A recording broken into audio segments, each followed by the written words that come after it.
Hello everybody, my name is Rajesh. तो कल RML का एग्ज़ाम हुआ है और उसकी आंसर की हम लोग देखते हैं कि कितने क्वेश्चन करेक्ट हैं। आप लोग मैच कर सकते हैं। मोस्ट ऑफ द आंसर की मैंने कलेक्ट किया जो, और मैंने भी वो क्वेश्चन अटैम्प्ट कल मैंने भी वो पेपर अटैम्प्ट किया है। तो most of the question I have remember, whatever I have remember I have just wrote over there and I will tell you what mistake I have done and you can also see what you have done incorrectly or correctly, you can match the answers की। तो एक question था कि एक patient है और उसको snake bite है, तो उसमें क्या नहीं करना है। उसमें डू नॉट लिखा हुआ था, तो उसमें था कि डू नॉट सक, है ना, कि क्या नहीं करना है। तो डू नॉट सक, आपको अगर स्नेक बाइट है तो सक नहीं करना है। और अगर कोई स्वैब कल्चर लेना है, तो स्वैब कल्चर लेना है फॉर एग्जांपल इन कोविड और H1N1 में, तो आपने पोस्टीरियर फेरिंग से जो है वो स्वैब लेना है। वो उसका करेक्ट आंसर था। और एक क्वेश्चन था कि बच्चा जो है वो पिंसोग्राफ्स नहीं ग्राफ्स जो है पिंसोग्राफ्स को कब मेच्योर हो जाता है ना, कि ऑब्जेक्ट हाथ में ले पा रहा है बट फिंगर से नहीं ग्रैप्स कर पा रहा है। दैट्स मीन पिंसोग्राफ वो मेच्योर नहीं था। वो 7 मंथ पे होता है। ऐसा ग्रोथ एंड डेवलपमेंट का क्वेश्चन था।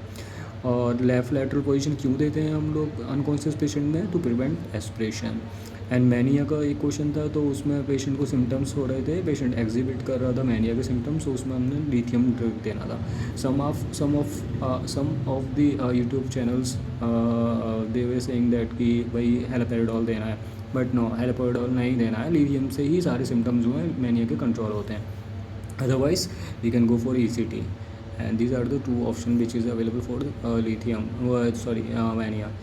सो एक था कि पेशेंट अपने डिसीज़न ले रहा है और उसमें पे एक नर्स हेल्प कर रही है, तो वो नर्स कौन सा रोल प्ले कर रही है? तो वो था एडवोकेट वाला। और इंटरडर्मल हम 15 डिग्री पे देते हैं।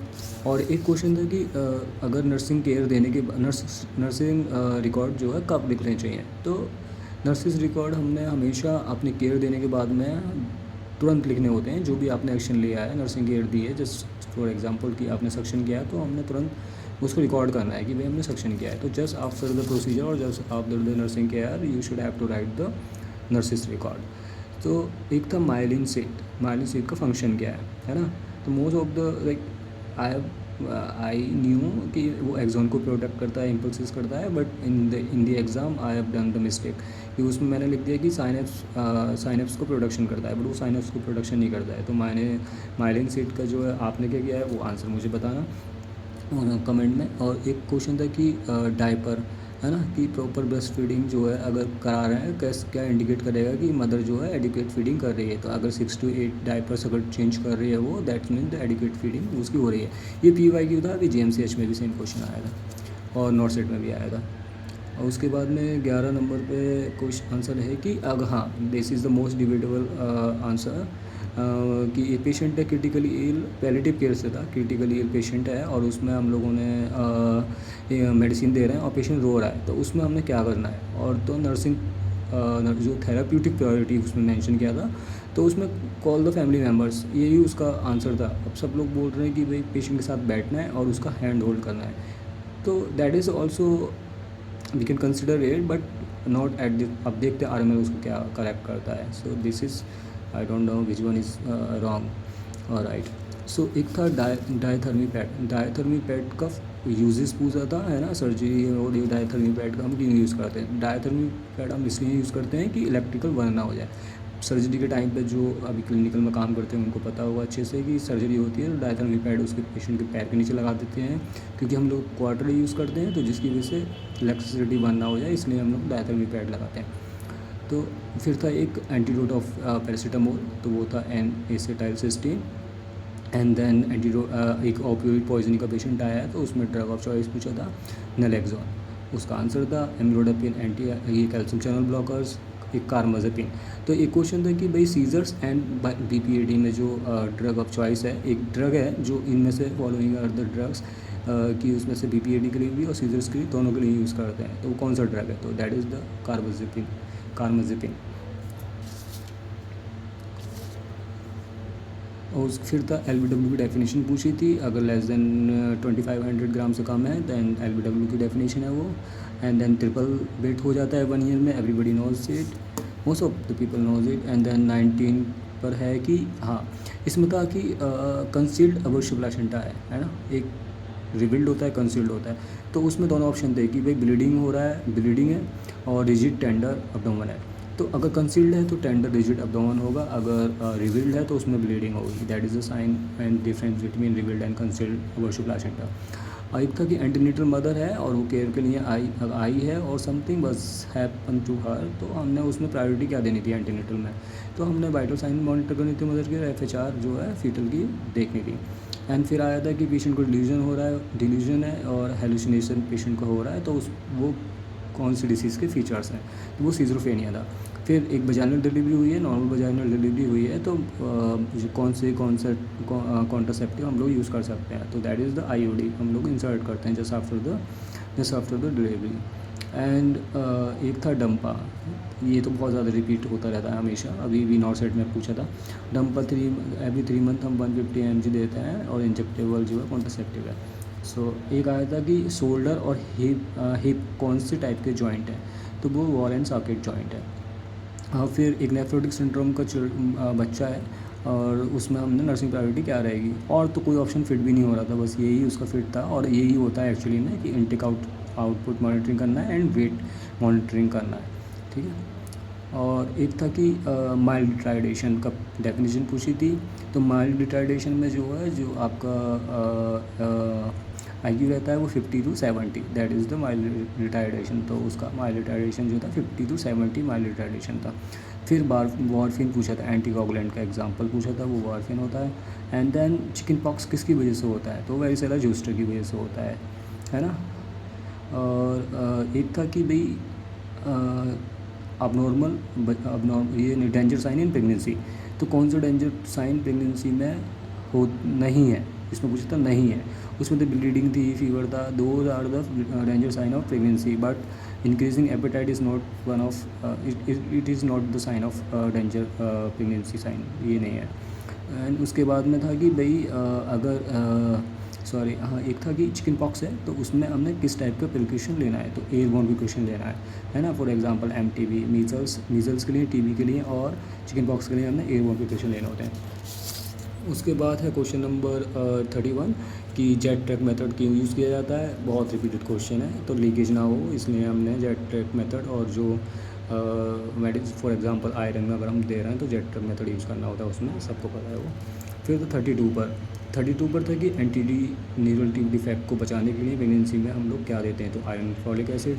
एक ये बहुत ज़्यादा कन्फ्यूज़ गलत लोग करके आए, मेरे साथ के मेरे फ्रेंड भी गलत करे हैं कि 6 मंथ है तो बेस्ट कॉम्प्लीमेंट्री फीडिंग हमने क्या स्टार्ट करनी है, उसमें एग भी ऑप्शन में था और cow milk and then iron fortified cereals, तो यही इसका आंसर था, आयरन प्रोटिफाई। उसमें एग नहीं जा सकता, एग हम लोग नहीं दे सकते क्योंकि वो रिच होता है प्रोटीन में and which can cause diarrhoea in infant. तो हमने सीरियल्स देने हैं और आयरन इसलिए देते हैं क्योंकि 6 मंथ के बाद में बहुत ज़्यादा चांसेस हो जाते हैं आयरन डेफिशिएंसी एनीमिया के, तो हमने वही देना है, सीरियल्स देना है कॉम्प्लीमेंट्री फीडिंग में, तो that is the correct answer. वो सब लोगों ने सिर्फ आयरन पढ़ा और वो नीचे ऑप्शन में देखने लगे, मेरे फ्रेंड ने भी यही किया। अभी एक क्वेश्चन 30 नंबर कि बेटा रिकेट्स है तो क्या देंगे, क्या प्रिवेंशन के लिए रिकेट्स में करेंगे, विटामिन D सन एक्सपोजर करेंगे, that is repeated question PYQ। और 35 पर है कि एक बर्न का पेशेंट है तो हम लोग क्या करेंगे, टूथपेस्ट अप्लाई करेंगे या फिर आइस पैक अप्लाई करेंगे, बट उसमें मेंशन नहीं किया था किस डिग्री का बर्न है, तो अगर उसने मेंशन नहीं किया तो रनिंग वाटर ही हमने फर्स्ट करना है। उसके बाद था ऑटोक्लेव में हमने क्या करना है, तो ऑटोक्लेव जो है, ऑटोक्लेव की ड्यूरेशन पूछी थी और टेम्परेचर पूछा था, तो 21 डिग्री सेल्सियस के लिए 15 डिग्री पे हमने वो 15 मिनट के लिए हमने करना है उसको ऑटोक्लेव। और बायोमेडिकल हम लोग क्यों चेक करते हैं पैरामीटर्स, वो इफेक्टिवनेस ऑफ ऑटोक्लेव है ना, उसके लिए हमने बायोलॉजिकल मेथड जो है यूज़ करते हैं हम लोग, इफेक्टिवनेस ऑफ ऑटोक्लेव्स और स्टरलाइजेशन। फिर था कि ऐसे स्पाइनल एनेस्थीसिया का साइड इफ़ेक्ट क्या है, कॉम्प्लिकेशन क्या है, तो वो है हाइपोटेंशन। एंड देन एक था कि पेशेंट जो है सुसाइडल थॉट है उसको, तो हमने नर्सिंग बेस्ट एक्शन नर्सिंग का क्या रहेगा, तो सुसाइडल थॉट है तो हमने हार्मफुल ऑब्जेक्ट सारे हटाने वहाँ से आसपास से। फिर था कि एक पेशेंट है जिसको सीजर्स हो रहे हैं, तो हम नर्सिंग एक्शन उसमें क्या रहेगा, तो उसमें था कि prevent from injury and protect the airway, that is the correct answer. फिर नोसोकॉमियल इन्फेक्शन को बचाने के लिए क्या करना है, तो वो सिंपल है, हैंड वॉशिंग करना है। डिप्रेशन में क्या कम होता है, सेरोटोनिन कम हो जाता है, जिसकी वजह से डिप्रेशन होता है। फिर 12 मंथ में था कि एक बच्चा है जो खड़ा होकर बैठ भी रहा है, तो तो वो कितने मंथ में वो ऐसा कर पाता है, तो ईयर्स भी थे और मंथ भी थे। तो 12 मंथ में ये child can stand and can sit independently.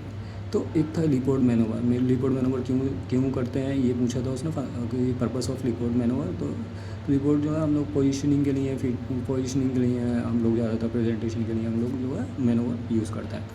फिर था कि वैक्सीन किस टाइप की इम्यूनिटी देती हैं, तो वो आर्टिफिशियल एक्टिव थी। फिर 1 ईयर का लेस देन 1 ईयर चाइल्ड है, तो उसमें हमने क्या करना है, चोकिंग हो गया है तो 5 बैक फ्लिप और चेस्ट थ्रस्ट ये हमने करना होता है। और उसके बाद अगर 1 ईयर से ऊपर है तो हेमिलिश मैनोवर देना होता है, बट वो उसमें क्लियरली मेंशन था कि 1 ईयर से कम है।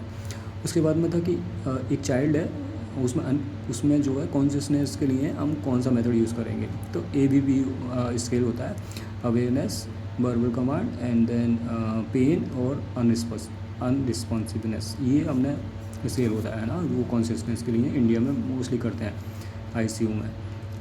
उसके बाद में था कि वजाइनल टेयर है ना, उसमें सेकंड डिग्री वजाइनल टेयर पूछा था, तो जिसमें मिक्यूसा और पेरिनियल टेयर्स होता है सिर्फ, वो सेकंड डिग्री वजाइनल टेयर्स था। एंड देन सेकंड ट्राइमेस्टर, एक आंसर था क्यूकनिक कौन से ट्राइमेस्टर में होती है, वो होती है सेकंड ट्राइमेस्टर में, जिसमें मदर को फील होते हैं मूवमेंट, है ना। फिर था कि एक था सोशल लर्निंग के एग्जाम्पल्स कि all are the social learnings except, तो सोशल लर्निंग एक था कि टीचर जो है, स्टूडेंट जो टीचर से सीख रहा है, that is also social learning. Parents से सीख रहा है, social learning. But social learning from computer से तो सोशल लर्निंग नहीं है, तो उसका आंसर था कि social learning computer something it बस लाइक दैट। फिर था कि एक नर्स है कि बहुत ज़्यादा काम की है वो, और उसकी हेडेक शिफ्ट थी, तो वो एग्जिबिट कर रही है सिम्टम्स। तो वो किस टाइप का होता है, तो बर्न आउट हो जाता है, यानी कि ओवरलोड वर्क है तो बर्न आउट हो जाता है, वो फीलिंग टायर्ड जैसे ही रहते हैं, PY की वजह मोस्टली।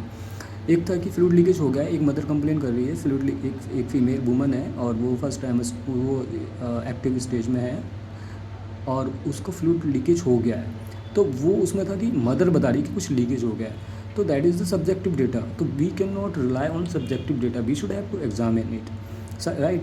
अब वो सब लोग बोल रहे हैं कि भाई डिलीवरी के लिए प्रिपेयर करना है या डॉक्टर को इन्फॉर्म करना है, नहीं, आपने as a nurse you should have to confirm what mother is saying, है ना, क्योंकि हम सब्जेक्टिव डेटा पर रिलाय नहीं होते हैं मोस्टली, हम लोग प्रेफर करते हैं सब्जेक्टिव डेटा क्या बता रही है मदर, बट हमने हमेशा ऑब्जेक्टिव यानी कि जो हमने फाइंडिंग हमारी फाइंडिंग है वो हमेशा करनी चाहिए। तो दैट इज़ PV एग्जामिनेशन उसमें करना था, है ना। बट अब सब लोग बोलेंगे कि फ्लूइड लीकेज हो गया तो PV एग्जामिनेशन नहीं करेंगे, नहीं, हमने वो फिर मदर बता रही है, वो एक्चुअल में हुआ ही नहीं हुआ वो हमें पता करना है ना। वो स्ट्रेस इनकॉन्टिनेंस भी हो सकता है वहाँ पर। तो एक था कि रीनल रिप्लेसमेंट थेरेपी हम कब देते हैं, तो वो जब क्रिएटिनिन ज़्यादा हो जाता है तो रीनल रिप्लेसमेंट थेरेपी देते हैं। फिर रिटेन प्लासेंटा को हम कैसे निकालते हैं, मैनुअल रिमूवल अंडर एनेस्थीसिया। फिर कोलकाता, अब ये नन नर्सिंग के क्वेश्चन हैं। तो ईडन गार्डन कहाँ पर है, वो कोलकाता में। रेड प्लानट मार्स था। फिर उर्बन आउट, पेपर भी आउट है ना, जो मैं पेपर जो है आउट है, उसमें कुछ लोग बता रहे इरेजर है, बट वो पेपर आंसर उसका है। मैंने भी कई जगह चेक किया है एंड वो बहुत सारे लोगों ने बता रखा है ऑलरेडी, यूट्यूब पर आप चेक कर सकते हैं। फिर था कि एंटोनिम आया था, है ना, मॉडर्न का एक्सेंट था, इंसेंट था, तो उसका मॉडर्न आंसर था, है ना। फिर आप पूछे गए थे नन्नर सिंह के ही कि 130 उसमें स्क्वायर रूट पूछे थे, उसमें 121 था जो 11 का होता है, 625 था जो 25 का होता है, एक 131 था जो, और 114 था जो 12 का होता है, बट 131 किसी का नहीं होता, इसलिए 131 उसका आंसर था। और पॉसिबल था तो उसका अपोजिट पूछा था, तो वो इम्पॉसिबल था। प्लूरल चिल्ड्रन का चिल्ड्रन होता है, इसमें एस नहीं लगाना होता है क्योंकि ये ऑलरेडी प्लूरल चिल्ड्रन, कुछ लोगों ने एस वाला किया होगा विच इज़ रॉन्ग। फिर एक बाय है ना, एक बाय करके था कि she is going to buy something, एक सेंटेंस कंप्लीट करना था, फिलिंग द ब्लैंक। फिर एक था प्रेजेंट टेंस को, आई एम डूइंग वर्क। फिर शी सेड, पैसिव करना था, इनडायरेक्ट करना था। डायरेक्ट में था कि आई एम हैप्पी, उसमें इनडायरेक्ट करना था, she said I was happy, that is indirect हो गया, पैसिव हो गया, है ना। फिर डायरेक्शन वाला था, मुझे नहीं आता है लेकिन लोगों ने किया है, तो डायरेक्शन वो साउथ डायरेक्शन था। फिर 15 का स्क्वायर पूछा था, है ना, तो 225 था। फिर अल्फ़ाबेट वगैरह आए थे तो वो ये वाले थे you, and then time and work का आया था तो वो 6 डे था। फिर था कि eyes eyes for vision, year for hearing, ऐसा कुछ का था, है ना। फिर था 3 1 3 6 10 एंड देन नेक्स्ट क्या आएगा, तो 15 था, एक्स की वैल्यू 6 आ रही थी। ये मैंने खुद एग्ज़ाम दिया है। फिर 73 अगर 80 से 100 हो गया तो कितने परसेंट बढ़ गया है, तो वो 25% था, है ना।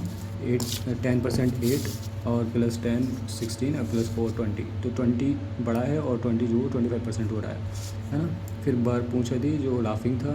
फिर पास मूव्स का ये बोला था कि they have dash a filling the blank था जिसमें वॉच करना था, वॉच था। फिर ये था कि ही वॉज टायर्ड, उसमें कुछ कंजक्शन के लिए था कुछ, तो he was tired, it was the answer. And C goes, ये तो प्री में भी सेम आया था और मेंस में भी सेम आया, सी गोज स्कूल, है ना, she goes to school daily. फिर डंकी का पूछा था, ये तो मैथ्स से हो ही नहीं पाया, काफ़ी लोगों से नहीं हो पाया। अब देखते हैं आरएमएल अगर इसको करेक्ट करता है क्या ये मिस्टेक ही था या सही था। फिर नीरज चोपड़ा कौन से गेम से एसोसिएटेड है, वो है जुबलाइन थ्रो।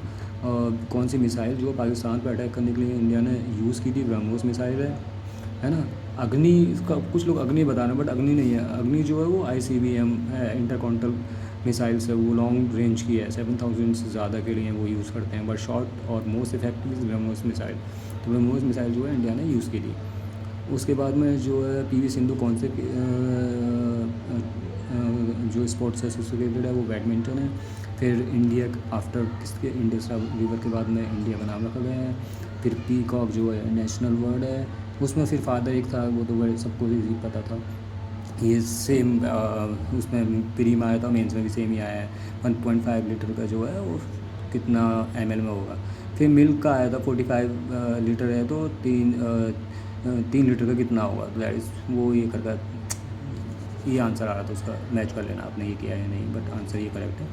फिर आया था कि अगर 15 डेज़ में 6700 अगर कोई अर्न कर रहा है तो वो 26 डे में कितना करेगा, तो उसको ये आंसर आता है 11,250।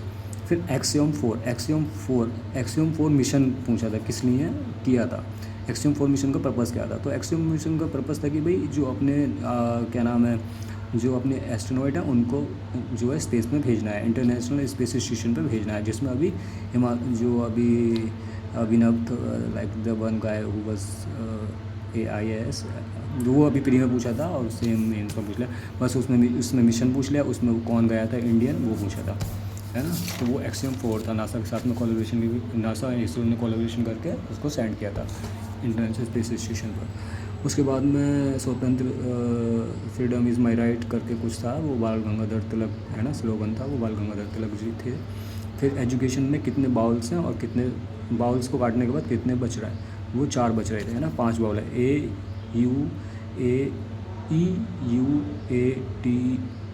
नहीं है, IO, है ना। तो 5 हैं और 4 बच रहे हैं, तो वो बाउल को काटने के बाद में हमने 4 बच रहे हैं। प्रॉफिट में क्या चीज़ को हम कैलकुलेट नहीं करते, इन्वॉल्व नहीं करते हैं, तो वो प्रॉफिट नहीं करते हैं। सिंपल इंटरेस्ट में प्रॉफिट को हम नहीं करते हैं, टाइम को करते हैं, प्रिंसिपल को करते हैं, है ना। और हाँ, प्रिंसिपल अमाउंट, टाइम, ये सब हम करते हैं, बट प्रॉफिट को हम नहीं ऐड करते हैं। फिर था 25%, तो 200 है 5% पे, अगर किसी को 5% है तो उसको उसने 40 रुपीज़ अर्न किए हैं, तो कितने साल के लिए उसने दिया था ये पैसा, तो वो 4 ईयर्स के लिए दिया था भाई। फिर था कि नॉर्थ ईस्टर्न जो स्टेट्स हैं वो कंबाइन करके कलेक्टिव टर्म क्या है उनकी, 7 सिस्टर्स हैं। ये मैंने गलत किया है, मैंने 7 फ्रेंड कर दिया है। फिर तक ग्राम पॉजिटिव बैक्टीरिया कौन सा है ना, तो वो स्टेफिलोकोकस आयरस है, उसमें ई कोलाई था, क्लोस्ट्रिडियम और फूड पॉइजनिंग की बेसिस जो होते हैं वो सब निगेटिव थे, बाकी सब यही एक पॉजिटिव था, स्टेफिलोकोकस आयरियस। फिर था कि एक था कि बेडशीट है पेशेंट को, तो कैसे बेडशीट को प्रिवेंट करना है, तो भाई ब्रिंकल फ्री और क्लीन और ड्राई बेडशीट हमने करनी थी, बेड मेकिंग करनी थी। फिर सर्जरी से पहले हमने क्या चेक करना होता है, सर्जरी से पहले लिनन या कॉटन वो सब कुछ नहीं चेक करना होता है भाई, एक्सपायरी के लिए हमें चेक करना होता है सोल्यूशन, क्योंकि उससे हम लोग क्लीन करते हैं, है ना। उसके बाद में था कि भाई हाइपरटेंशन को में कौन सी डाइट देंगे, वो लो सोडियम डाइट देंगे। So that's all, we have cover 97 यानी most of the question we have seen. Now you can check how many you have corrected, how many answer you have marked as a correct, and how many you have score in negative. So cut off की मैं बात बता रहा हूँ, जैसे हम pre में, तो अब कट ऑफ की बात कर लेते हैं। तो प्री के हिसाब से अभी देखा जाए तो सेम क्वेश्चन था, नॉट इजी और नॉट टफ, इट बस मॉडरेट। जिसने प्री में स्कोर किया है वो मेंस में भी करेंगे, ऐसा नहीं है, बट लिटिल बिट कन्फ्यूजिंग था। तो आप देखते हैं यूआर में जो कट ऑफ जाएगी वो आपकी 75 से 80 है ना, ये इतनी आपकी यूआर की जाएगी है ना। 80 इतने से, बट 75 से तो ऊपर जाना ही है क्योंकि ओनली 200 समथिंग सीट्स हैं यूआर में। देन ओबीसी में जो है आपकी 70 से 75, ये आपकी ओबीसी में जानी है, और मे बी अब द 75 है ना। तो ओबीसी की भी, ओबीसी में 177 सीट्स हैं सिर्फ। एंड देन एससी, तो भाई एससी में शायद 147 सीट्स हैं। तो एससी की भी 70 से अब अभी रहना है, क्योंकि एससी के कैंडिडेट भी 1400 समथिंग है, 70 से ऊपर ही एससी का रहना है। फिर ईडब्ल्यूएस, देखो ईडब्ल्यूएस की 81 सीट्स हैं। तो ईडब्ल्यूएस में 800 कैंडिडेट अपेयर हुए थे, बट उसकी प्री में कट ऑफ 52 गई थी, 51 शायद। तो उसके हिसाब से जो है ईडब्ल्यूएस की 68 से 75 के अंदर जो बच्चे स्कोर कर रहे हैं, ये कट ऑफ प्रॉब्ली मेरी तरफ से जाने वाली है। अभी देखते हैं रिज़ल्ट के बाद में है ना, और आज विंडो क्लोज हो जाएगी और कल को रिज़ल्ट आने के probably most of the chance हैं। सो लेट्स सी क्या होता है, ठीक है। Anyway best of luck.